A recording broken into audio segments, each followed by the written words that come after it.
I'm Mark. Hey, Vsauce, I'm Jake. And today we are in a replica of the Home Alone house that Jake built with his very own hands. So as thorough men of science, we have set up a few experiments to test some questionable scenes from a few Christmas classics. First, from A Christmas Story, if you can really shoot your eye out with a Red Ryder BB gun.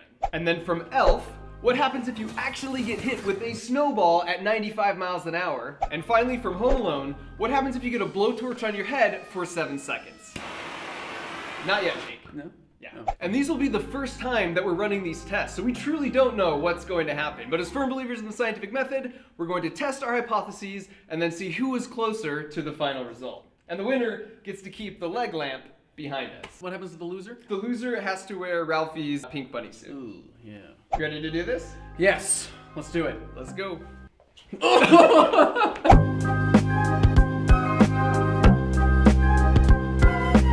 So in the movie A Christmas Story, all Ralphie wants for Christmas is a Red Ryder BB gun. But all the adults in his life keep saying no because they say, "You'll shoot your eye out, kid." what do you think, Jake? I do think that they're not talking about his eye actually coming out, because you have the optic nerve in there, which is about as thick as your pinky. I think they really mean that the BB is going to penetrate the eye and then he'll go blind, which no one wants. Nobody wants one that. wants And that seems like a legitimate concern, right? And because they say they'll shoot his own eye out, ostensibly that means he shoots, the BB goes out, bounces off something, and hits his own eye. So to test this out, we have an authentic Red Ryder BB gun, and since Jake wouldn't volunteer, Sorry about that. I had to find some cow eyes that they use for like biology classes and dissection. And so as a control, we're gonna make sure the BB will penetrate the eye first without even bouncing off anything.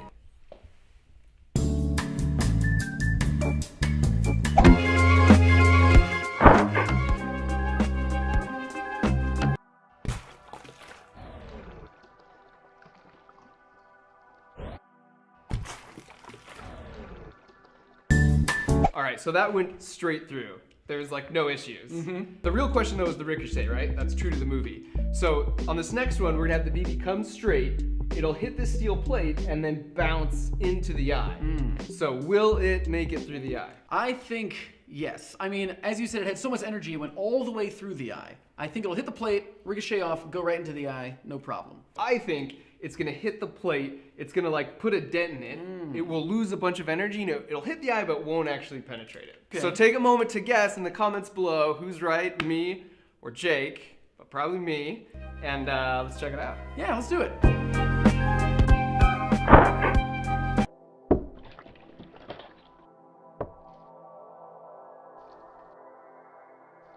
Totally didn't go through. It is interesting though, you can see the dent in the plate, right? I think that was the culprit. Oh, totally. And also you could see how much energy the eye absorbed. It was, yeah, I don't know. I think it was rigged.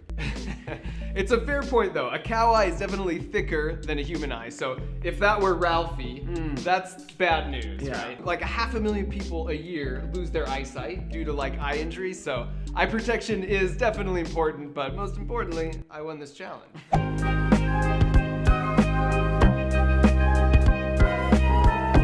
Okay, so I'm up 1-0, heading into round 2. So in the movie Elf, Buddy is sort of screwing up a bunch of things in the big city and nobody likes him. But then his brother gets attacked by some thugs in Central Park and he shows off his mad elf skills. So I did some investigating and I found the spot in Central Park where this actually occurred. And then I measured the distance and then I also watched the video back and looked how many frames it took and then calculated the velocity of the snowballs. Turns out they are thrown at 95 miles an hour. Oh my gosh. And yet, the punks like don't even move at all.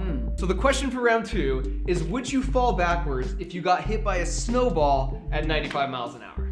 I would say no. I think you might stumble backwards a little bit, but it's not gonna knock you flat on the ground. And I disagree. 95 miles an hour is very fast. And I think if that comes at your chest, you're gonna move and stumble back, unlike the punks in the video. But how are we going to get a snowball going 95 miles per hour? That's a great question, and I don't know the answer to it. I originally wanted to use my snowball machine gun, but that tops out at like 40 miles an hour. Yeah, not good enough. Luckily, it turns out if you do the math, that a softball traveling at 65 miles an hour will push you back just as much as a snowball traveling at 95 miles an hour. And that's because they have the same momentum, which is defined as the weight of something multiplied by how fast it's going. So since a softball weighs a bit more, it needs to be traveling a little bit slower to have the same like pushback or momentum transfer to you. And thankfully, I have a way to make a softball go 65 miles an hour. Awesome. You ready to get suited up?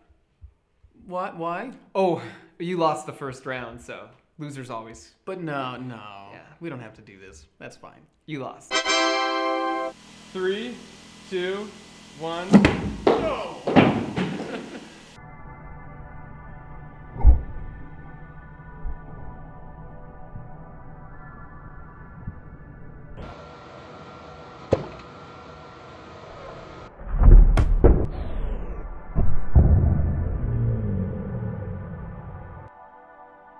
It looks like the softball pushed Jake back slightly, but not near as much as I hypothesized, so that means we're all tied up, headed into the final round.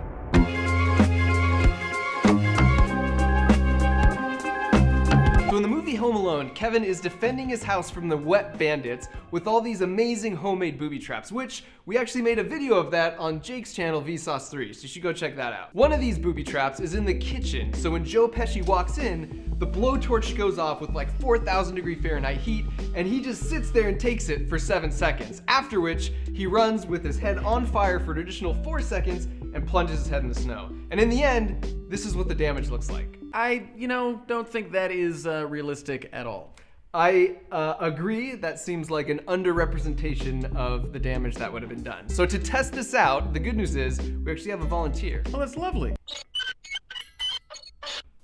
So underneath this beanie is a layer of chicken skin, and then I've drilled into the foam head about 2 inches down and put a BB. So the question is, do we think the heat is hot enough to burn through the beanie, through the skin, and then 2 inches down into the head? I think, yes, given the duration of time and the amount of heat, it's gonna be pretty severe. It's a bold claim. I don't think it will actually get all the way down there. All right, well let's check it out. Now it's time.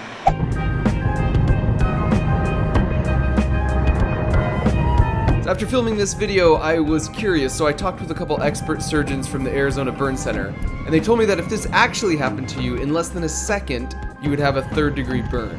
They said that the chicken was a good representation for the skin covering your skull, and it would take between 2 to 3 seconds to burn through that down to the bone.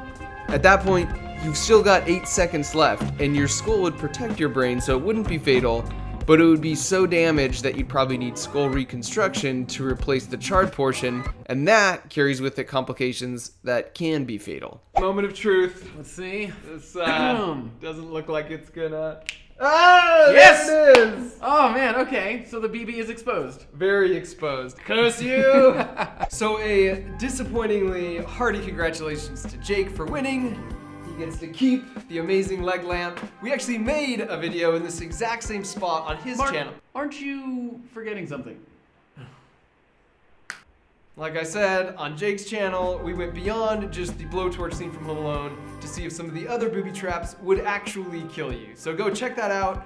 Make sure you comment below to let us know if you did better than Jake or I in your guesses. You jerk. So I want to give a shout out to... I can't do this. Better. Shout out to Audible for their support on this video. So I showcased my amazing BB gun shooting skills today, but I'm afraid I am no match for a Navy SEAL named Chris Kyle, who's actually the deadliest sniper in US history, and he wrote a book called American Sniper, which I recently just listened to on Audible. He was nicknamed the Devil and actually had a bounty on his head by the guys on the other side, but his fellow Navy SEALs called him the Legend. The book is a pretty raw view of what war is like and how it pretty much sucks for everyone. He tells a lot of stories about what he went through, and he doesn't sugarcoat much, which I found refreshing. And as usual, the book is way better than the movie, so if you want to listen to American Sniper or any other book for free, all you have to do is use the link in the description or go to audible.com/markrover. If you've never tried an audiobook, the holidays are a great time to check it out while you're traveling. Plus, they also make a great gift. Thank you for watching.